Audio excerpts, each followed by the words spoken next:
Hello, everybody, and welcome to the Drawk Show. I'm going to be talking to Flameslicer today. I had you on way in the past. I think one of the first Draw Your Character episodes I did, if I'm correct, drawing Maple, who I believe has recently run into some problems. Yes, Maple died asterisk. They will probably survive and come back, but I'm retiring the character because I see them dying as, time to move on, even if the character has a reasonable way of living in the universe. I've definitely felt that way in the past. The character I'm going to be drawing today is my highest level PF2 character, who Hmm? currently level 15, and I debated retiring her after she died, but the characters are all very close together, so I just had her sit out while she was recovering from death briefly. Uh, so what I'm going to be talking today about is there is a really common pitch that I'm seeing a lot in the PF2 community, where the way we should look at the game and the way people should think of it is that it's D&D 5th edition but better, or if people want to be a little bit biting, they'll say D&D 5th edition but good. And I'm going to talk to Flame Slicer a bit today at first about how, like, it's kind of not a fair pitch. So I'm going to be talking about where that's not really true, where the similarities are, where that idea might come from, but also like what PF2 actually is, like why there are so many people who do see it as their favorite D20 system, if it's not just 5e but better. So I think where I like to start, and we were talking a little bit about this before stream, is just they seem to have like a different design philosophy and different goals in mind. What do you what's your take on the big difference in terms of design goal and philosophy? So my perspective on it is kind of D&D 5e is trying, or does try to kind of roll back a lot of the changes made with 4e and bring back a lot of the folks that may have jumped off of the D&D train when D&D 3.5e came out, as well as trying to streamline and make the game easier for new players where it can. How much it succeeds is a matter of debate, but I'd say compared to 3.5e, 5e Oh is yeah, a hell of a lot easier to get into. it continued a lot of the same things that Pathfinder 1 did as its base of just looking at the stupid array of skills, and 3.5 even that's from 3.0, looking at the stupid array of skills and just condensing them a little bit. I think that immediately shows people wanting to remove some of the granularity and understanding that if you go back as far as 3.0, the granularity was obscene. It was, I don't think listen, search, and spot need to be different skills, personally. Yes. Uh, so I think boiling that down is a really good design philosophy. I also think 5e is a game of really big abilities compared to other D20 systems.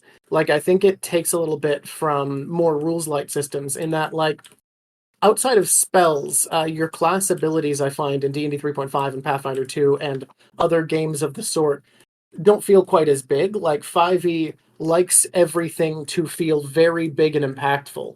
And I think that's part of why the game has a reputation for not being like especially well balanced, despite having the numbers flatten out pretty quick, which should make balance more easy in theory.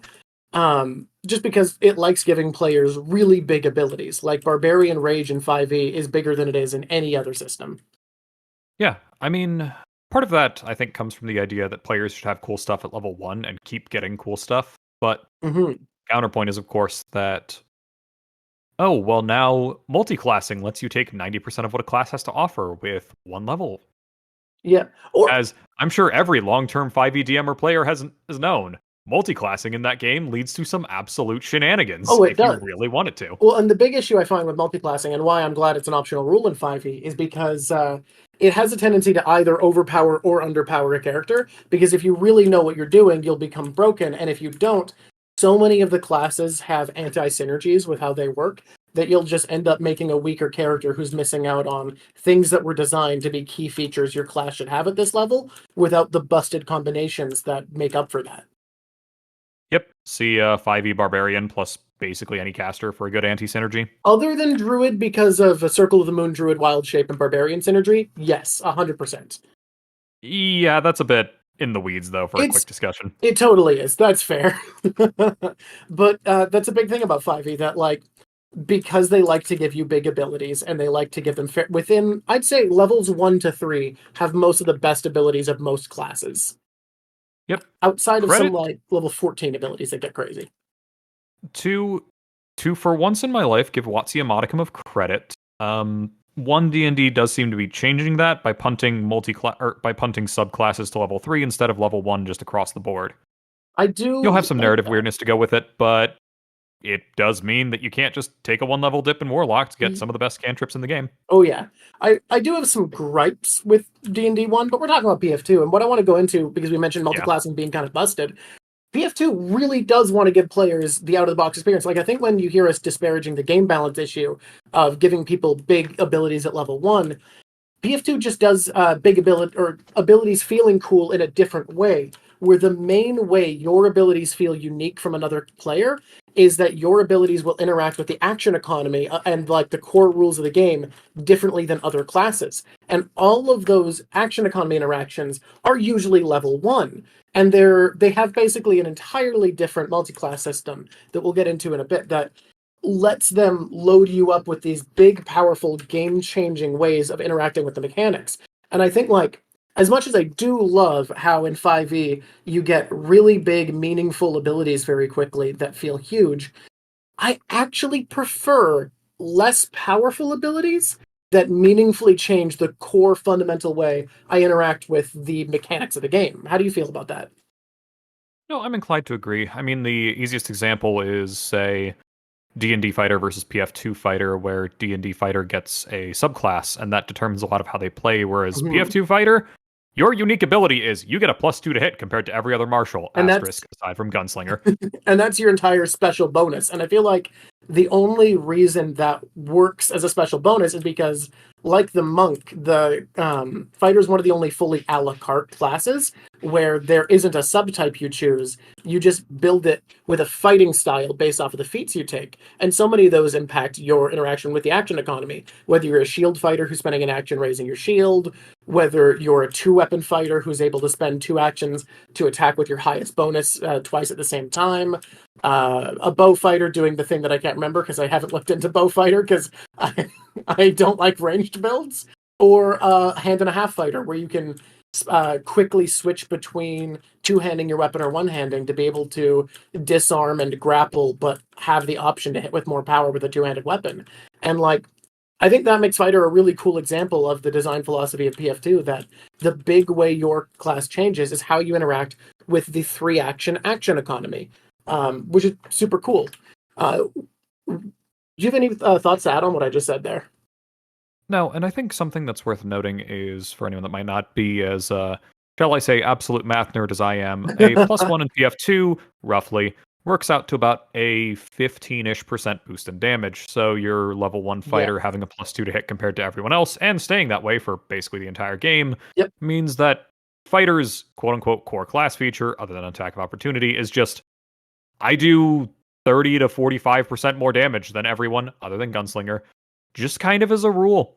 Now, that comes into another thing that I think is really cool about PF2 design, which is, you might wonder, okay, how does a +5% chance to hit lead to +15% damage?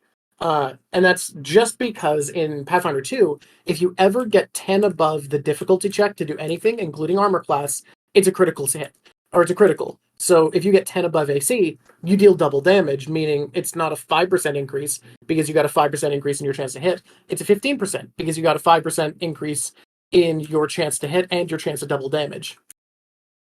Yep. Plus, that also or the other way around is also true. If you fail a check by 10 or more, you critically fail. Doesn't really come up too often with melee strikes, unless you're fighting a swashbuckler for some reason. But spells critically failing often absolutely kneecap an enemy when they roll that nat 1 or really low on a saving throw. Yep. It's a really cool system, and the 10 over 10 under I think is really important to game balance, because I think like an issue past D20 games have had is at higher levels the numbers get so big and you can stack abilities so much, you just feel like you can stomp anything if you put things together right. And the 5e system to fix that is by having a ceiling on bonuses. There's only so high things are likely to get. I think it's called bounded accuracy is the game design philosophy. Yes. And PF2 takes a little bit of that, but applies it by having there be a bounded accuracy and then adding your level on top of it. So there's a bounded accuracy, there's only so big your bonus will get, but then you add your level, you add the enemy's level onto everything they do. And the result is, instead of bounded accuracy leading to the 5e problem where numbers and action economy mean more than stats 9 out of 10 times, where 30 kobolds, unless you have a lot of AoE spells, are going to be more capable of putting out damage than one big boss. PF2 avoids that just by taking the bounded accuracy design philosophy and adding on level. So suddenly the very powerful enemy you're facing isn't just very likely to hit because they have better stats than you. They're very likely to hit because very, very likely to hit because they're higher level than you. They have slightly better stats.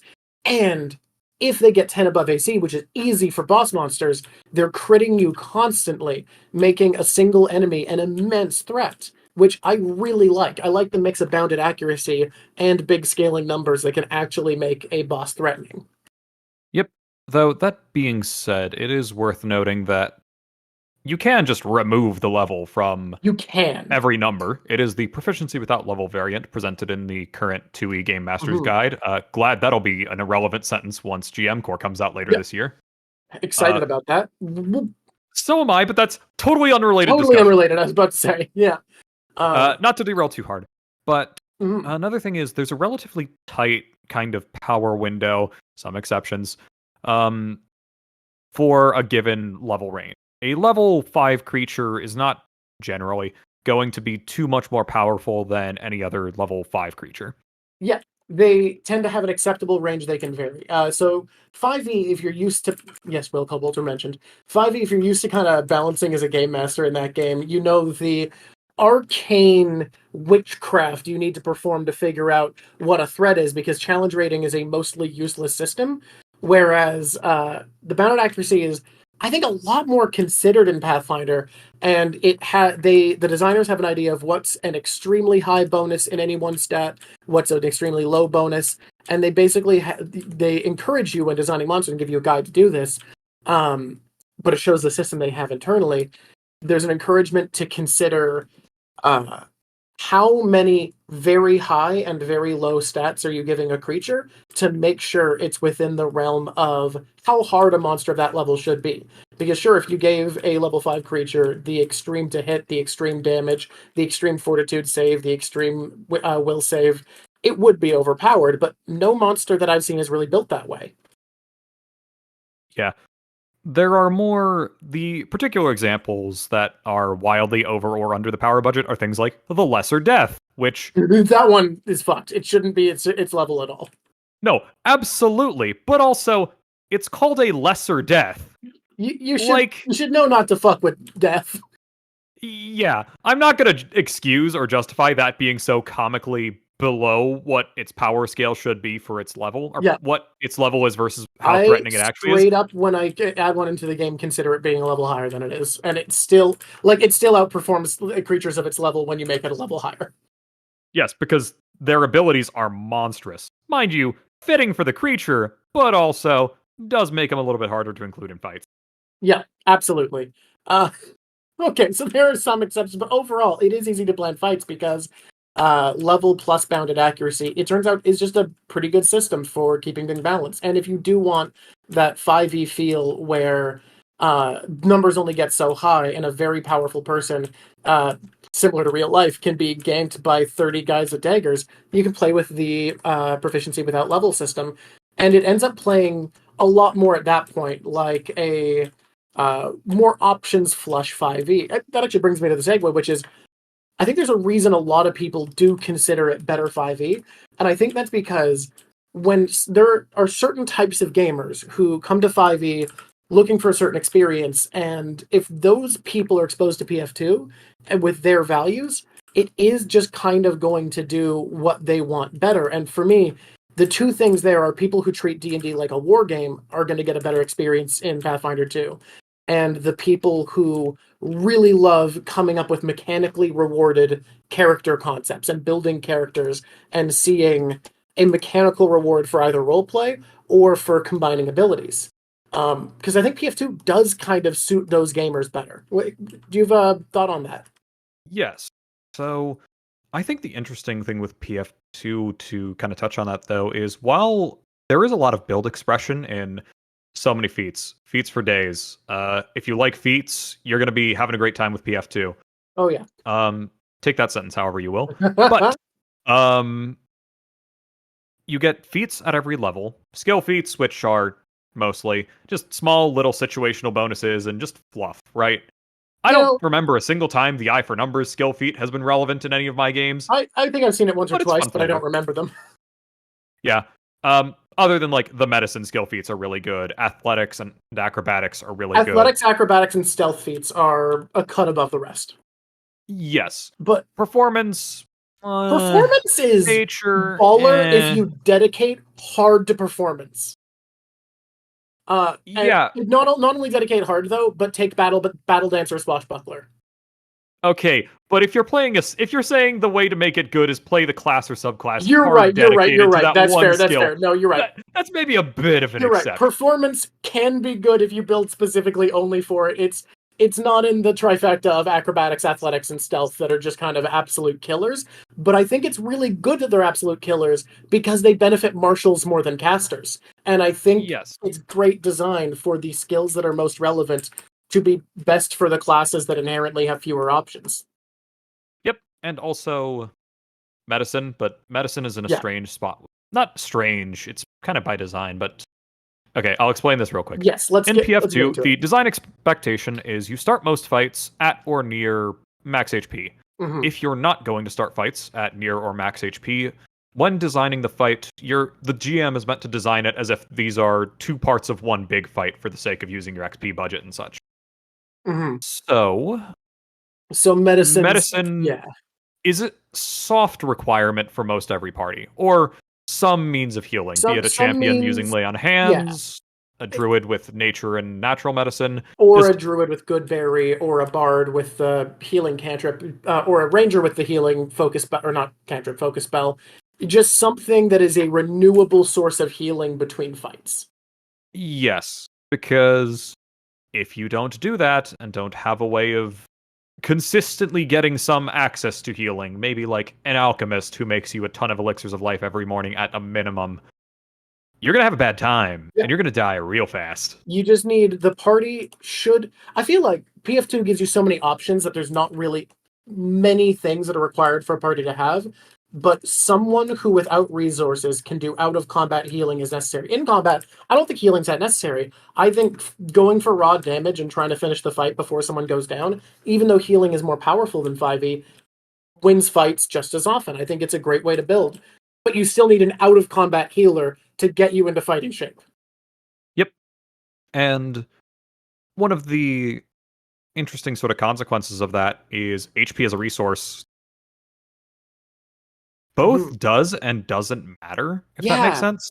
It's like with the way death works in PF2, when you die and get up, you are wounded, and the next time you die, you start closer to death than before. If you go down and back up 3 or 4 times in a fight, you just instantly die next time you're down. HP matters more in the sense that death is a lot more punishing, and healing does not immediately erase the consequences of having gone down before.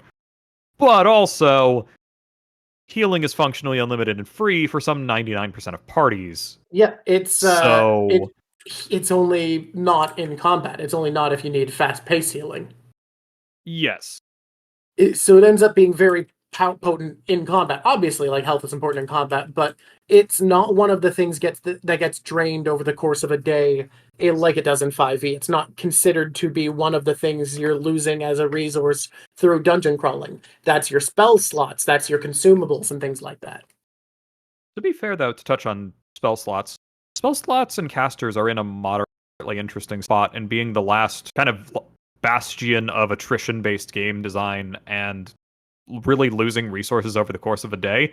Yeah. If you have a party without a caster or a party with a psychic, you could just keep fighting and not really ever stop because all your resources are regenerable between fights and you don't have dailies, so go nuts. I'll say that's of a return to form to older games, though, because outside of key point monks, 3.5 and Pathfinder 1 didn't give a lot. No, Pathfinder 1 did a little bit more. with things like panache and grit, but the point-based resources of 5e weren't common in D&D 3.5. Marshals generally could just keep going. Yeah. Without other than hit points. Mm-hmm. To be fair, though, then you go back to, if we're really going into like AD&D or the modern OSR games inspired off of that, or even White Book D&D, those kind of loop back around where the resources are, you got a D6 of HP and everything does a D8 of damage. Get in a fight at all and you die. Get in 2 fights, you die faster. That is a valid point. So the idea of attrition is just don't get in fights or you die. Yeah, so depending on like the dungeon. So attrition is definitely starting to go away as a resource, and it is kind of just casters. You're right. That I hadn't really thought about that. I had noticed in games that like my martial character was like, yeah, I could keep going, and everyone else is like, hey, we could actually use a breather for spell slots if that's all right. Yep, and I don't think having that game pressure to rest and recuperate is a problem. Asterisk, past the very lowest levels. Yeah. Level 1 casters can be a little bit painful sometimes. Yeah. I do want to... Sorry, you go. No, I was just going to say, being a level 1 like psychic with 1 spell slot kind of hurts. Oh, yeah, Mind absolutely. You, psychic needs spell slots less than a lot of other casters, but you get 1 spell slot per day. It's a little painful. Just real quick, Will did also mention that Intimidate has some pretty good skill feats, and I will say Intimidate and Diplomacy, less so, but still a bit with Momo, have useful skill feats that help it be really good for casters, and that's kind of what casters can do a lot of for in combat skilled feats, but those are still just as, well, not Momo, but Intimidate is also just as good for marshals. It's just very... I would put it, he's right, kind of near the tier of things like athletics, acrobatics, and stealth. Yeah. If not at that level. Honestly, if you spec into it or have the right setup, feinting with deception is also pretty good. You're really right. All the charisma skills in PF2 have their in-combat use. I'm not going to say I feint as often as I intimidate with a lot of my characters, but once in a while it might come in. I think skills are in a very good place in 5e, though. That's something else I want to bring up for a thing PF2 does well that I think is a reason to pick it up if this is an issue we've had with 5e. PF2's skills matter so much more. I've said before on the stream, I genuinely think the only skill in 5th edition D&D that isn't successfully outright replaced by a spell is Perception. I think everything else in the game can be replaced with Perception, or a spell other than Perception, and it really makes your skills feel insignificant. So if you want a game where your non-magical abilities matter more, I genuinely think PF2 is the best D20 system for doing that. I will also say, and this is a very minor thing, and who knows if it even stays in the player and GM core later on, but I really appreciate some of the sample skill actions for the different levels of training in PF2. Mm-hmm. Like, one that comes to mind is a legendary survival check to track someone is you track someone through... You follow someone's tracks in the snow after a major blizzard or maelstrom, or the sample legendary swim check is you swim vertically up a waterfall. Yep. Legendary is meant to be superhuman levels. I mean, to be fair, even Master is stuff like, oh yeah, you track a horse stepping on smooth cobblestone, and you can follow a mouse's footprints. Like, yeah, crazy shit at Master, you're right. It's the second you're above expert, you've gone beyond our world's limits of skill. I mean, to be fair, even at level 1 in D&D and PF2, both games do this. Yeah. I think I ran the math, and your average level 1 D&D or PF2 PC, or D&D 5 specifically, can pretty consistently contest the real-life Olympic long jump world record in full plate mail from a cold start with no warm-up. You know? Built different. I mean, there's a reason they're called heroic fantasy games, though, right? You're playing fantasy superheroes in them, and your characters are comically powerful compared to anyone you or I would know. Yeah. I do like it, though. I like that the legendary skills go so hard, because I'm just to be frank, I don't like the flavor of casters. I want to play a martial in every game. That's my go-to.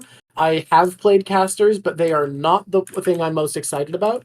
And in 5e, I found myself kind of disappointed by how few options it felt like I had, how little I felt like I could do. Like we were playing a heroic fantasy game, and someone can conjure an indestructible wall, and in those moments in fifth edition and earlier tabletop games, when I was playing the martial that was the vibe I wanted to play, I would truly feel like a guy with a stick. Like I would feel like the joke people make about why are you playing a fighter. I am a man with a stick, and my job is to get shot so this literal god doesn't.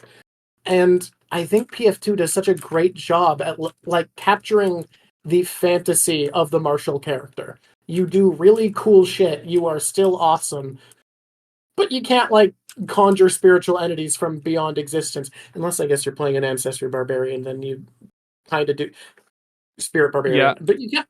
Most of the time, you I can't. mean, to be fair, PF2 Barbarian is actually a handy example.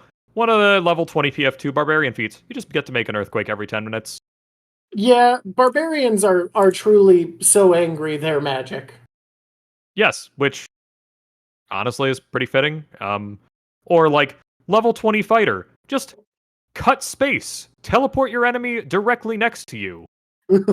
I didn't know about that one. Sever space is the feat name, and it is fantastic. That's Or so ranger with sick. feats like time dilation cascade. Just borrow some time from the future to make 6 strikes in 1 turn. Oh my god, that's radical. It can Uh, also shoot fire from their hands, yeah. yeah, mind you, how many people are going to play level 20 games? More people should, but most And, of the Paizo APs do not go up to level 20. Or if they and do, they don't stay there for long for no, valid reasons. it's there for a few fights.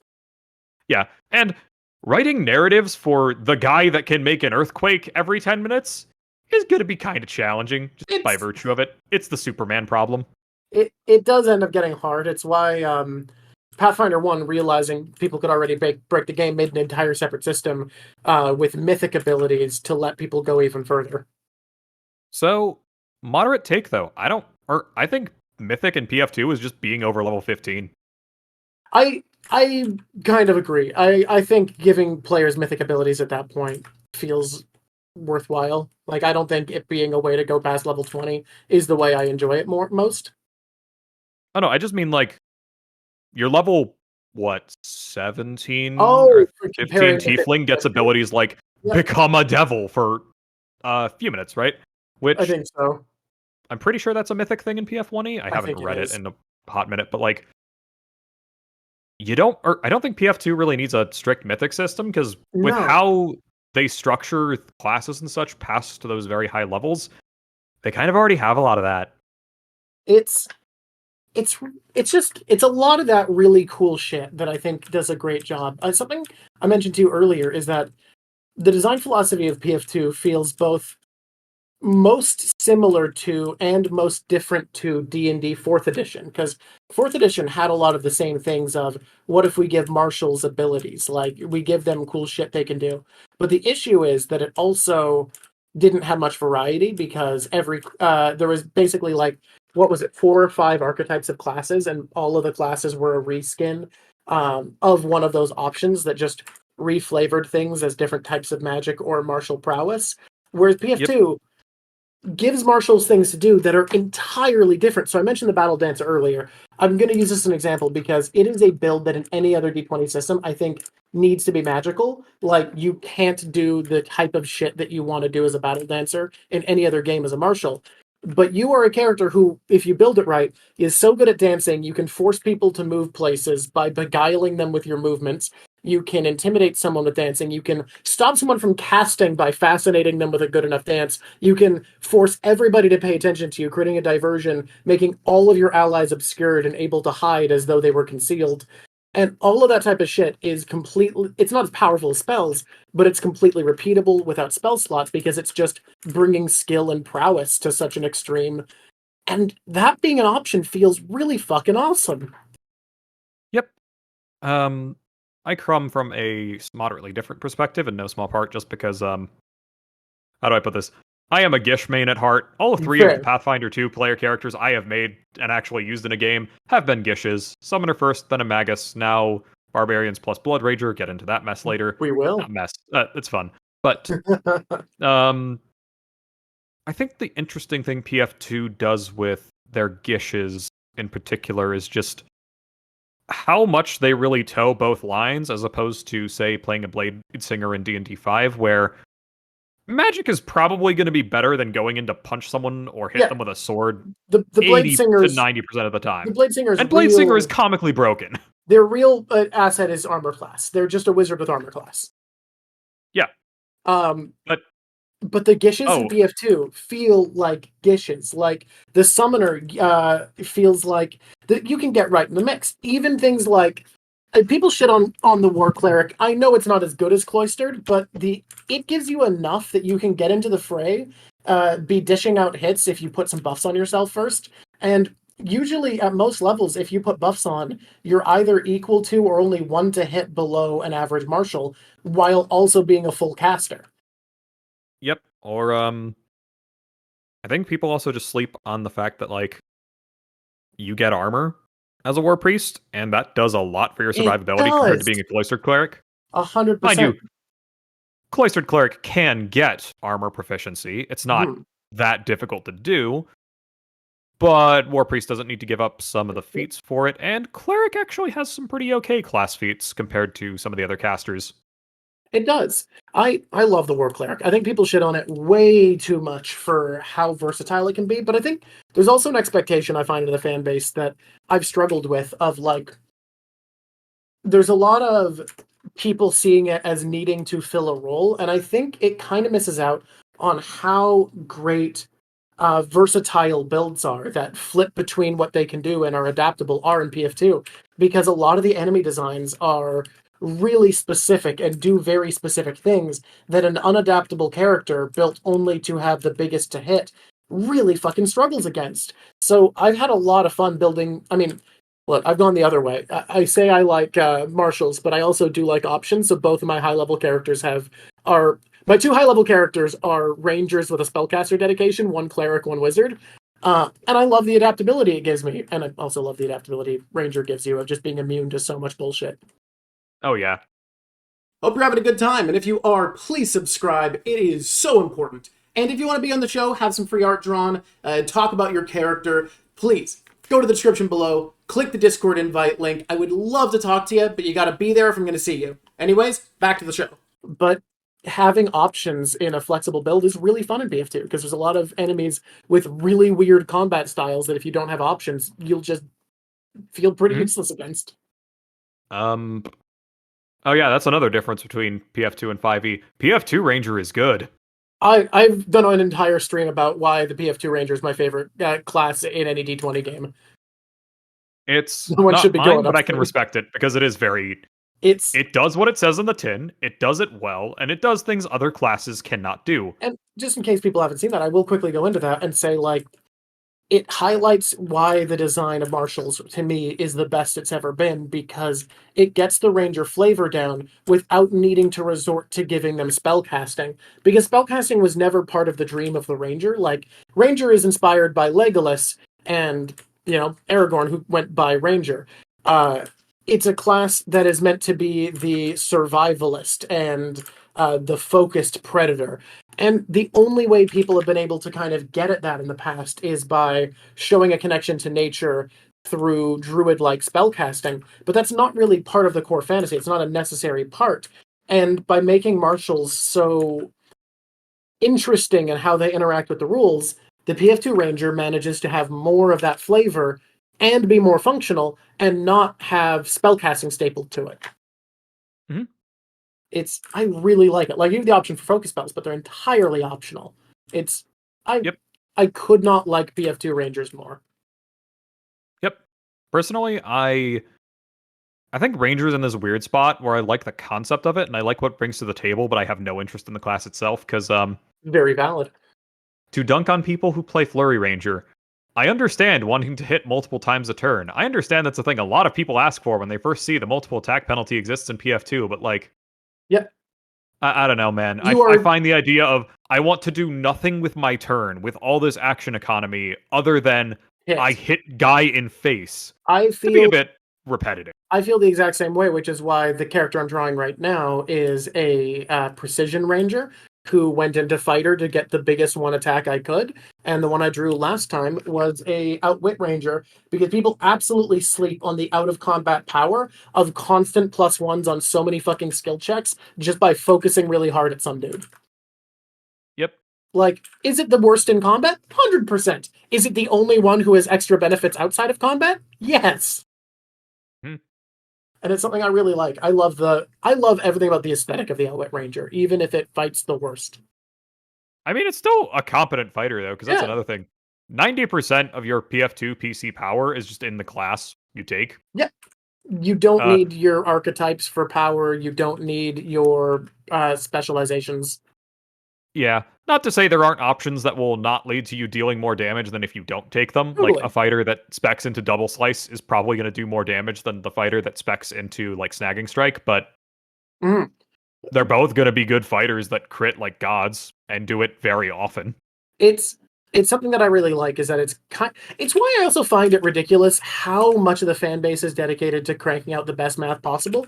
It's really hard to make a bad character. The game is really well balanced, and while you can push the numbers a bit further, you're going to find niche uses for most of the abilities you could take. If you want to take something for the flavor, you'll probably find scenarios where you're rewarded for it, where the meta option wouldn't have been able to do what you did. And that's something I really like in design. Yep. Only major exception that comes to mind is Nails Witch is just garbage in base I do PF2. not know about the Nail Switch. How do I put this? Imagine it. You're an intelligence caster with no armor proficiency. You need strength for your nails to hit because they don't have finesse. Oh no. And you need dex because you have no armor proficiency. Oh no. And are a cloth caster. Oh no. And you need to be able to melee people, which, as a cloth caster, your melee proficiencies do not scale nearly as well as anyone else. And in exchange for doing all that, being mad as hell, you get the awesome power of if you hit with a spell, or if you hit with your nails, then the bad guy gets a worse saving throw on a save throw spell, which you still need to cast. Okay, Nails Witch is one of the only things in PF2 I think is genuinely bad. Okay, so there's one thing that you shouldn't take for the flavor. But to be fair, I don't know anyone who's hyped on throwing nails so much that they're going to commit. It's not even throwing nails, it's just having really spooky nails and clawing people with them. I thought it was nails. Oh no, okay. No, Eldritch Nails. It's... Oh no, fingernails, no! Yes, it's, Oh no, God. sorry, okay, I forgot. Okay. It's actually worse. There's one ability that I won't endorse, and it's Nails Witch. Never mind. Yeah, Witch's Plus, hint hint for later, does fix it and makes it, I wouldn't say, like, amazing, but it makes it a thing you can take and, like, use reasonably well if you really want to. What more do I need than a thing I can take? More options in my Pathfinder 2, a game with, what was the last number? Like 1,200 some feats? Yeah, I think we need more of those. I'm gonna tell everybody, it sounds overwhelming when it's put like that, but one of the great things about the design is you only need to engage with the complexity you choose to.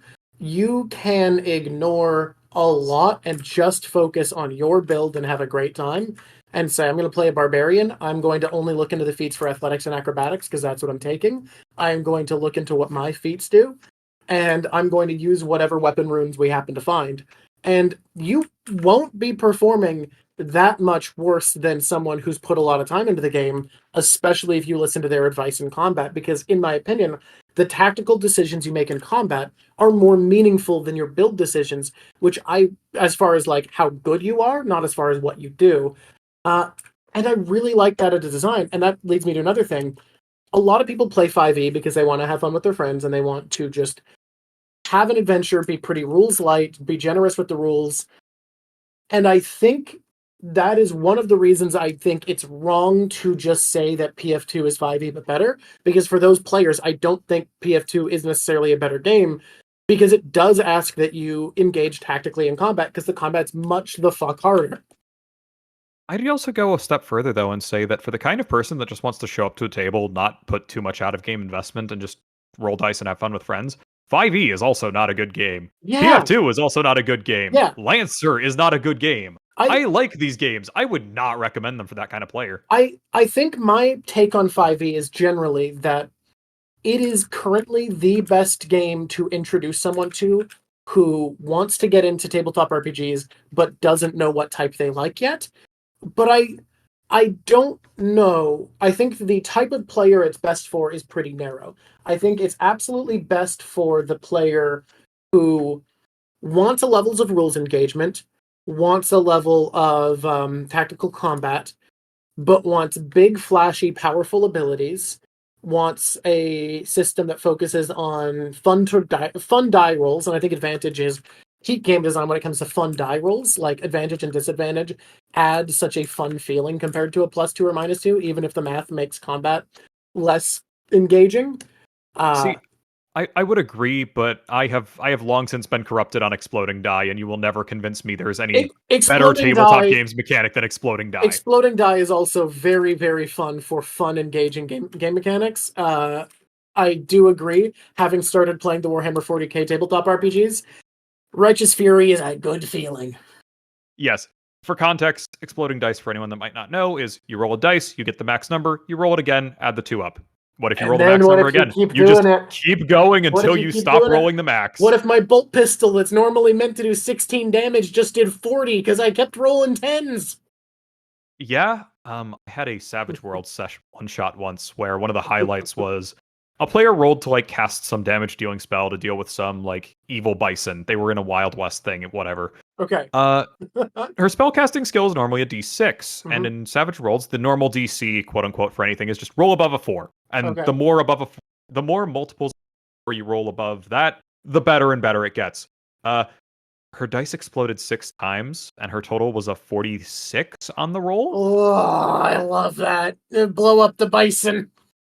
So I was like, yeah, you open a portal to hell, and some eldritch crab demon rips this thing to shreds and tears it underground. Except for the priest that character had blinded earlier that turn, he didn't see any of it. Oh, I love it. Don't worry, the priest didn't see any of the devil magic. He's fine.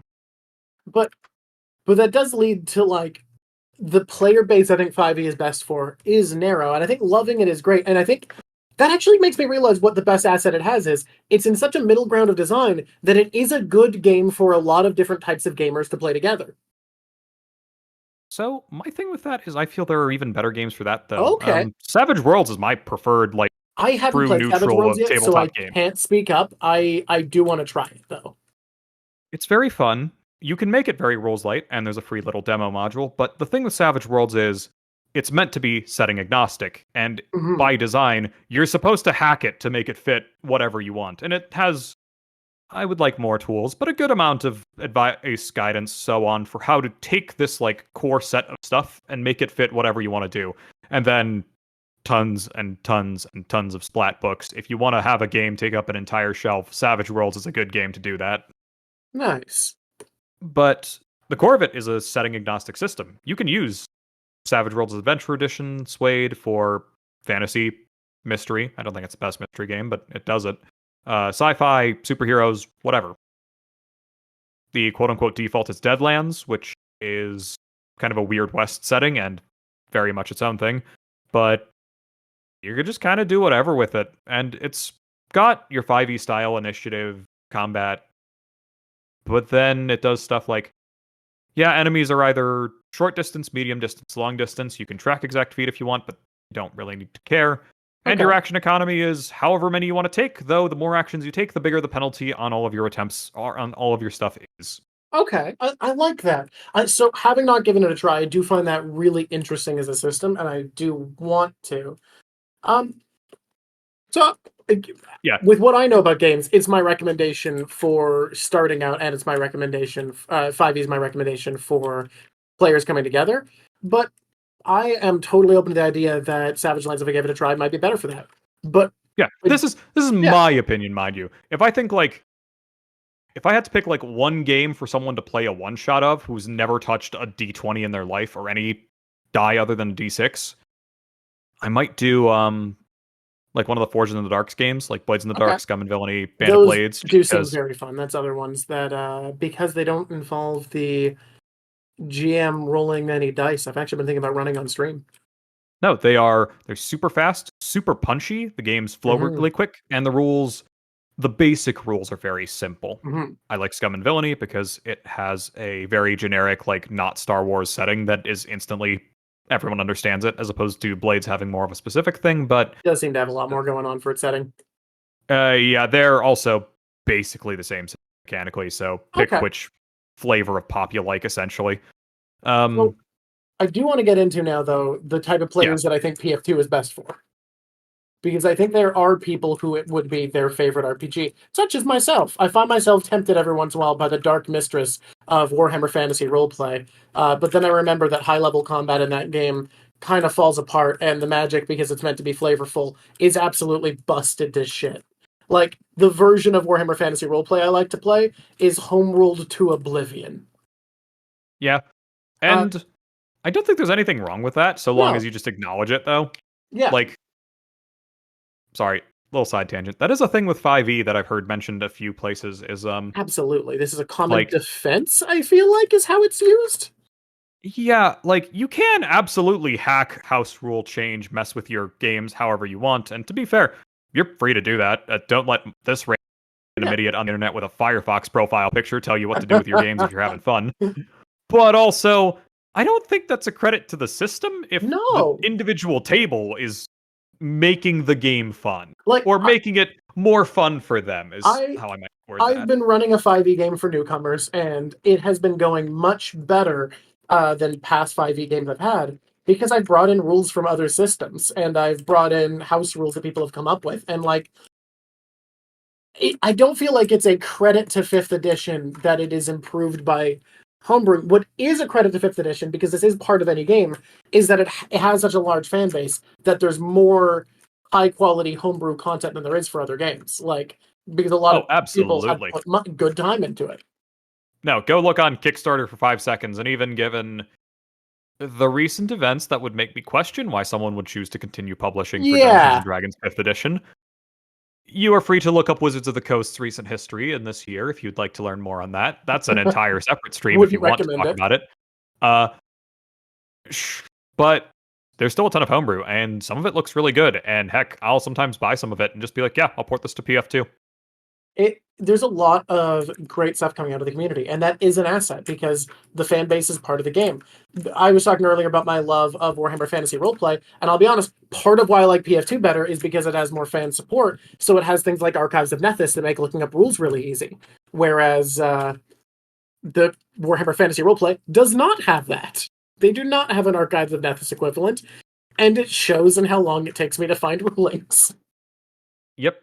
Or, even just something like Lancer having CompCon, which you've never seen CompCon. You don't need to know anything about Lancer. Go to that website. It is really slick. I've heard, but I've never checked out for myself.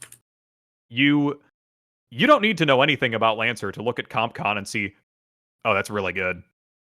That's awesome. So the type of player that I think PF2 is best for me, I think the two people are, and I said this earlier, but I want to explain why, and we talked a bit about the game.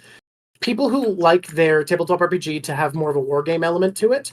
Now, that's not to say if you're a role player, you don't have fun. I fucking love how well roleplay rules are supported. I love that there is more to social skills than role diplomacy. DM interprets what happens. I like that there are feats that make you have specific social powers. I love that roleplay isn't made irrelevant 9 out of 10 times by a spell that can solve the problem, so that you actually do need to roleplay. I think powering down out-of-combat spells has done a lot. But, that being said, a lot of D20 games are built on kind of a wargamer system, where instead of things being more interpretive, like you said, with close or short range, or how, I forget what they're called, but the no GM PvE Space Cowboy and Viking games have for like engaged and unengaged, or how Soulbound has zones. D20 games usually have a grid. They have more hard lines. They don't have interpretive storytelling for combat. And I feel like if you want that wargame vibe that D20 games do well, PF2 is the best example of it. The combat is deep. It's complicated in that there's a lot you can do. It's simple in that it's easy to know what's happening. The rules for action economy, just having 3 actions and doing what you want with them, make interpretations for actions people might take on the fly really, really easy to come up with. And it feels rewarding. Like you feel rewarded for your tactics in a way I don't think any other D20 game has made me feel. When you come up with a good idea in combat, it does so much and it feels so good to push your party forwards. Do you have any thoughts on that? Like of Yeah. PF2 is having a war game element. No, absolutely. And I mean, to be fair, all the D&D alikes, as I kind of call that space of D&D Pathfinder games inspired by D20 system, as in like the thing called D20 system that 3.0 and a ton of spin-offs were based off of, as opposed to like any game that uses a D20 for their main die, if that makes sense. That's what I meant as well. Yeah, I will say, I understand why WotC back in the early 2000s called it D20 system, because that's literally what it is, but like, man, does it make discussion about other games that use a D20. Yes, it makes it more annoying than it should be. Yep. But yep. Like those games have their roots in war games, which is why I've been discussed this elsewhere. But it is kind of interesting how there's like a set of rules and mechanics for everything out of combat in PF2, D&D 5, lots of other games. And then you roll initiative, and now you're playing an XCOM minigame. Yes, it is. Which is, on the surface, very weird. You don't think about how weird it is until someone encouraged you to think about how weird it is, and then you're like, why isn't that? Yeah, compared to like Blades in the Dark, right? Where your where I want to punch someone is roll a punch him in the face check. Yeah. Okay, you punch him in the face, you move on, and that's the same thing as if you just talk to him. Yeah. Because it's just another skill. It is so weird that combat exists in its own dimension of game design in these games, but it can be fun, like having a war game stapled on so that there's high stakes and tension and difficulty to the quests you're on feels good. It's weird, but it feels like, I mean, it inspired these games, so it makes sense, but it feels like when you're playing an old Final Fantasy or something, when you're walking around with your party and then you go into the combat mode where the game is a different game, and like your roleplay element is carrying around another game and getting ready to put it down and play. It's bizarre, but it is fun. To be fair, Final Fantasy gets that from TTRPGs. Exactly. That's what I was trying to imply, but I did not say it well. No, it's which, by the way, I will say as a youngin, it is kind of wild, like getting into TTRPG recently and then looking at like my favorite video games growing up and even recently and being like, oh, so that's where that comes from. Oh, that makes sense. I was in the rare case of I didn't play Knights of the Old Republic when it came out when I was a youth. I played it well later after I started playing D&D, and I was like, oh, this is 3.5. Yes, it just is 3.5. It doesn't have a WotC label on it, but it's just 3.5. Like, yeah, this is literally D&D 3.5. People are like, well, there's differences. What differences? Like narrowly, the things they couldn't make work at all are changed, yes, but it's just 3.5. Yes. But where are they going with this? Yeah, I think it is interesting that many of the most popular systems basically have an XCOM minigame stapled onto them. Mind you, I like the XCOM minigame. Yeah, look, I love XCOM. Yeah, no, same here. Don't look at how many hours I have on XCOM 2. Oh, no. But ooh, a man of culture. But yeah, it's just a little bit of interesting design that just kind of due to history and stuff, that's how it was. You can imagine an alternate universe where Gygax and crew weren't big wargamers, where D&D and such evolved totally differently, or just were written by people with a different interest set. Yep. But and I also wonder if... Go on. Oh, but that's what we got, and I think there's a very interesting place for PvE wargame. Like, that, there's a kind of fun to that I think is very cool, and I think if you like that PvE wargame, PF2 is my favorite. I haven't enjoyed the tactical combat more in any other RPG. Recommendation, go try out Lancer. It also has good combat, but for very different reasons. Interesting. Like, don't get me wrong, I love combat. I keep mentioning the Warhammer games, but I fucking love the Warhammer RPGs as much as I have to home rule the shit out of them. I will say, tangent on a tangent, Warhammer, like, the war game itself, yes or no? I've only played it a little bit on Tabletop Sim, and I do really enjoy it. Okay, so yeah, that checks out then. I had a battle recently where I brought it was Custodes versus Guard, and I brought 74 models to his 14 or 13.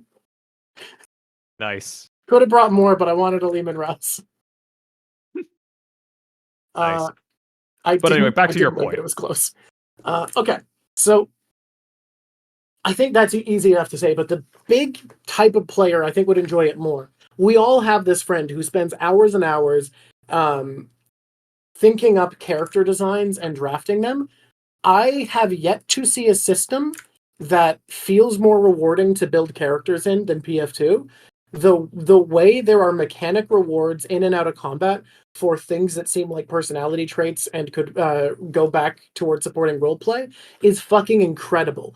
I have not played a system where I feel like I'm never carrying excess baggage abilities that don't feel like a part of the character. I never feel like I'm being punished for wanting to build the character who does a specific thing. And I feel like the way I engage with the rules changes entirely based off of the type of character I'm trying to build. If you're the type of player who spends hours and hours drafting characters, trying to recreate their favorite character from fiction, who wants, like, I reminded, do you know the YouTube channel Tulak the Barbarian? I do not, So but I can look them up. yeah, his main thing is he does these D&D builds for making X character in D&D, and I don't think it would work in PF2 because it would work too well to be fun.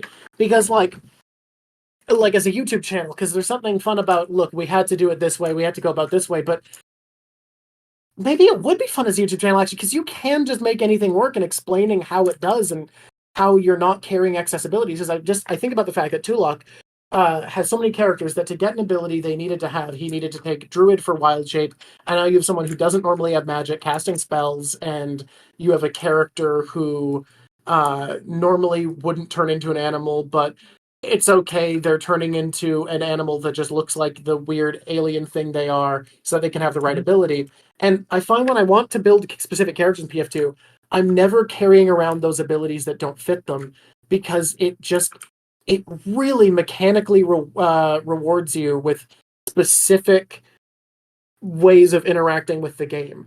Yep. The dancer, I think, is one good example. I've brought up my Outwit Ranger, who's supposed to be a nerd, and I reflected that by having someone whose Ranger ability comes from their focused discipline study instead of from Mhm. exceptional experience in the wilderness. Like they're just someone who's studied nature a lot, who's been in nature enough, but is mostly studious. And this character who's a ranger who hit hard, and I don't feel like I'm carrying on a bunch of extra nature abilities that aren't needed. It's just rangers representing being a survivalist for her. Yep.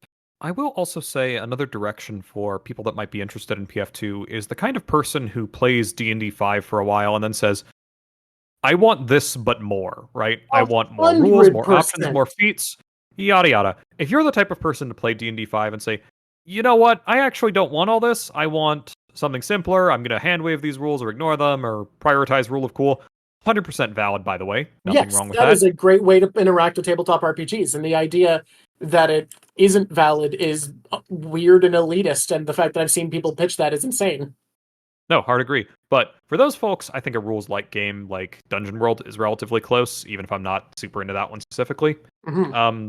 Or like Fate or any take your pick of like narrative first kind of games, right? Mm-hmm. And PF2 is overall a lateral move from 5e crunch-wise.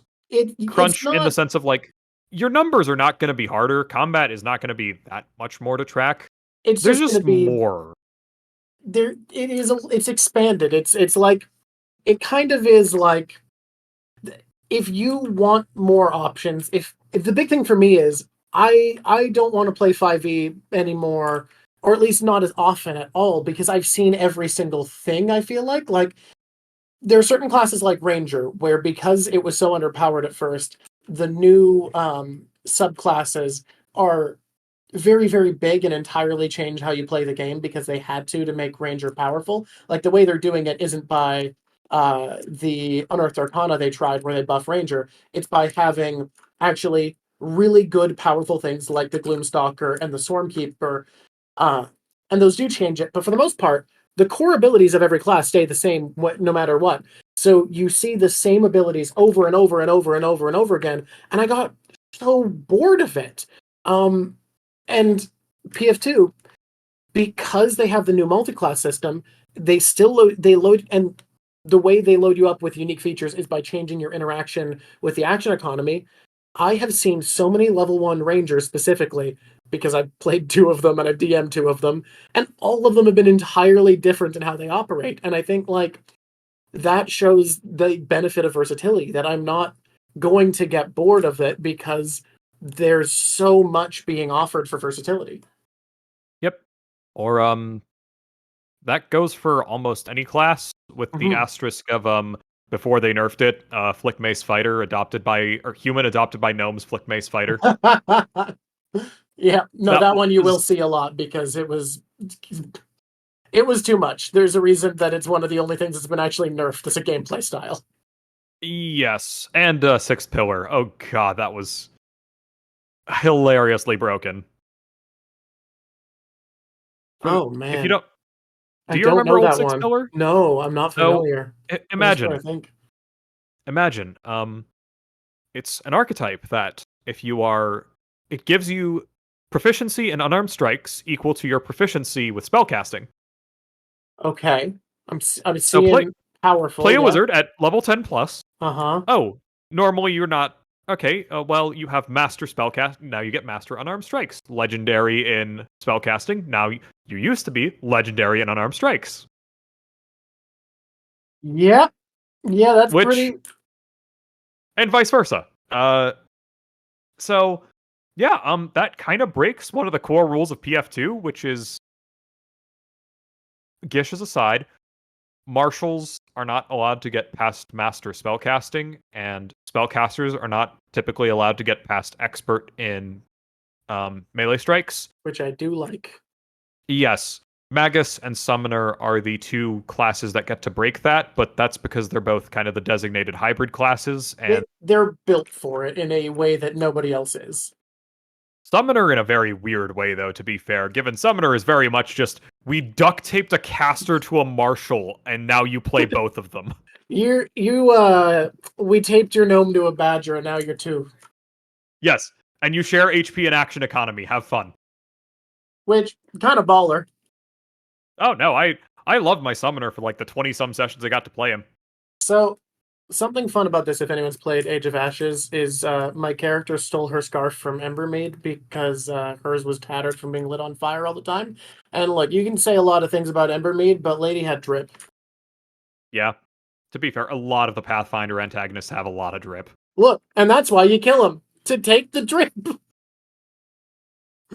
Yep. I think I'm near the point of wrapping up on the drawing. Is there anything we want to touch on? Because I think we've talked a lot about like a lot of systems, but we have talked a lot about like what PF2 does as a system that's so special. Because I think there is a reason that a lot of people pitch it as 5e but better, but also I don't think that's quite fair to either game. I think we have highlighted that. Yeah. One thing that we probably should have discussed, but we'll not have time for. Marshal caster balance. Marshals and casters in PF2 are, by what some people on the subreddit might continue to say, actually pretty well balanced with each other. Just casters are used to being gods, so they're mad about it, and they will complain. Well, that and, okay, I will give the casters one thing. Spell attack rolls at certain levels are awful unless you true strike them. That is a reality, yeah. I believe it is at levels 5 and a couple others. There are, I think, 3 levels in the whole game where spell attacks are going to be about 4 behind a martial hit, which, oh hey, +1 or -1 is about a 15% difference in damage. Yep. Like an 80% damage difference. Yep. And don't get me wrong, spell attacks can do good damage. They don't do 80% more damage to compensate for their, at points, way shittier odds to hit. And there are endless discussions on how to fix this or ways that you could address it. And I'm not going to get into that because that's an entire mess in itself. Yeah, that would be basically an entire discussion. Yeah.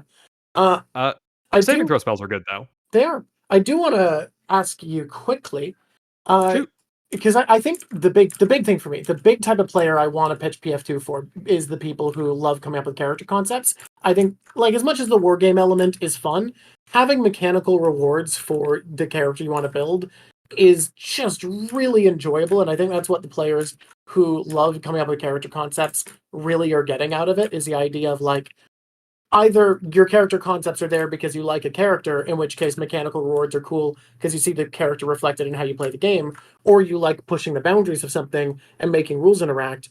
And a game where there's a lot of cogs a turn and it's hard to push them too far, there's a lot of satisfaction for figuring out where you can push something to get the results you want. What are some of your favorite like character designs you've had, and how did they play? Like, if you had to come up with a favorite for interaction of the character concept and how they played. So my to this day favorite character concept I've played is that summoner I used to have, Jaracel, and his Fate Eidolon Myrrh. So Fate Eidolon is unique for summoner, and they're a bit more focused on casting and a little bit less hard martial focused. But then I decided, oh, my party consists of a bard, a bow rogue, or a bow fighter at the time. I think he swapped to rogue later on. He did swap to rogue. What else? Bard, bow rogue, another rogue, or no, bow fighter, another rogue, and gods, I'm forgetting what the other character was. Wizard. Mm. You might notice there is no front line in that party. Or No, like, that is base. a. So I was like, okay, melee summoner, why not? Yeah. So Get in the mix. Yes, so the concept was my summoner piece, the summoner part of the summoner class, goes into melee, and for the levels where his strikes are good, he just punches people in the face. And he took the martial artist dedication to grab mountain stance, so he could afford to not have as good decks. That's a nice strategy. And he invested really hard in athletics. His Eidolon would occasionally cast spells, but also go in melee when relevant, because the Eidolon is better at that. So the combo is sometimes my summoner runs up to a guy, full Nelsons them, and then his Fey Wolf buddy runs up and rips their throat out. You know what? Yeah, no, that's the vibe. That's the vibe there. Was it the best possible way to play the build? No. Was it fun? But you were mechanically rewarded with a unique way of interacting with the action economy. And that's what I'm talking about as a benefit. That's why I think for character builders, it's the best game, in my opinion.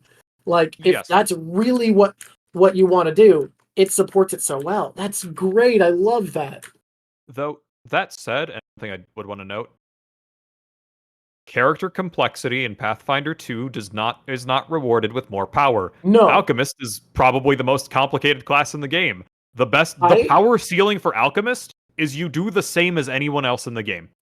Your cap is there. I stand by that Alchemist is the most powerful class in the game, as long as you never care that you're the one who did the cool thing that you facilitated.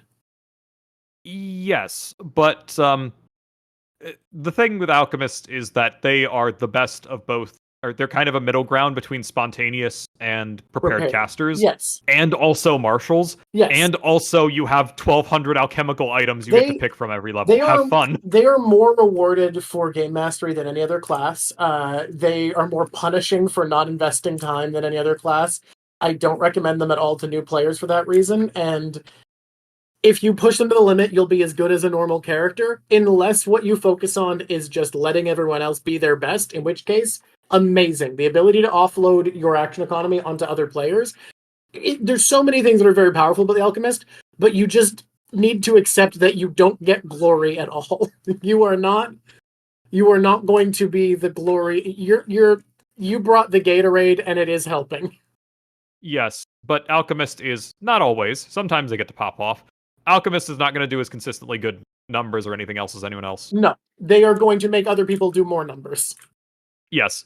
And that's unless you look at that weird chart where then you're like, oh wait, Alchemist does more damage than Fighter, striking twice on some turns. It is weird. Alchemist can absolutely outdamage Fighter if you use splash damage. Machine take on me says, yeah. Yeah. You're basically the Nita dispenser here. Yep.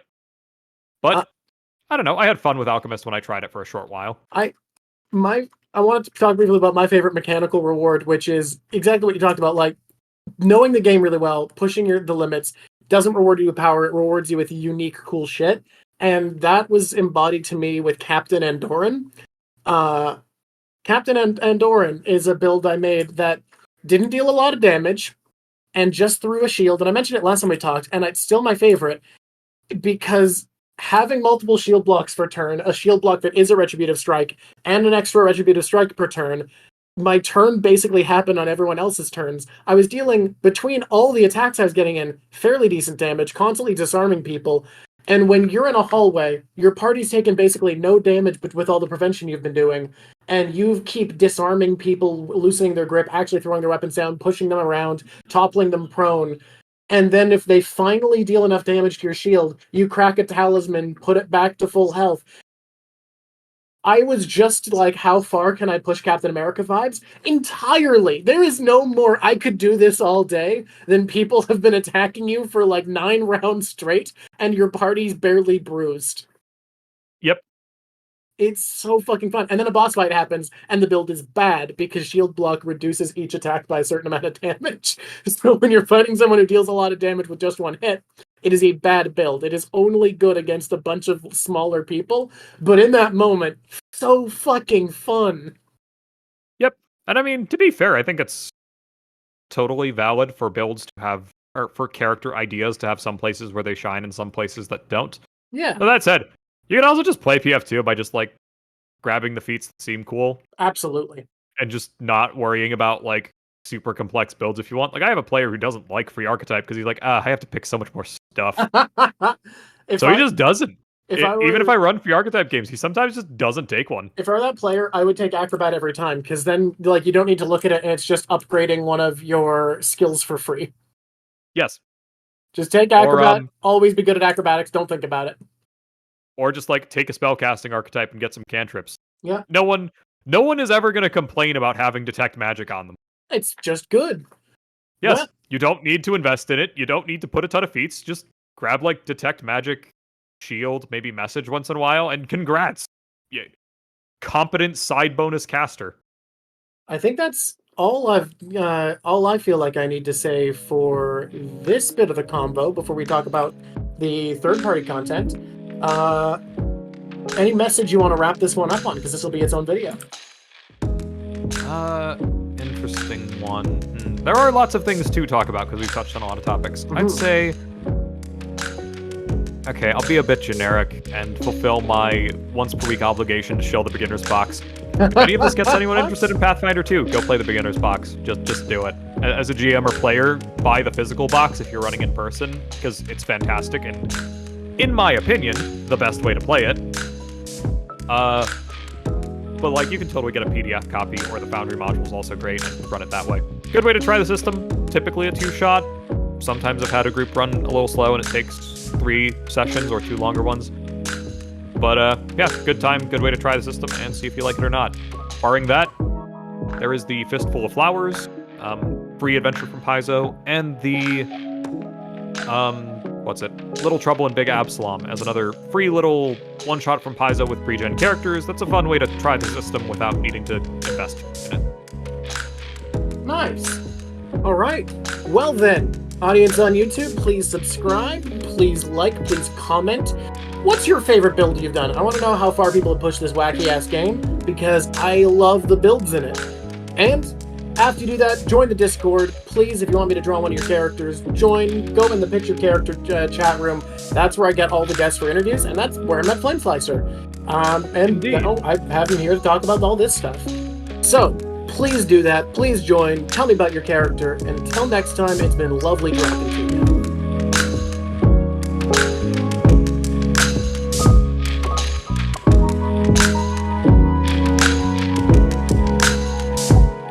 They're very fun to look at, they're very fun design-wise, and they're very weird weapons. Weird as in real life or PF2? Yes. Okay.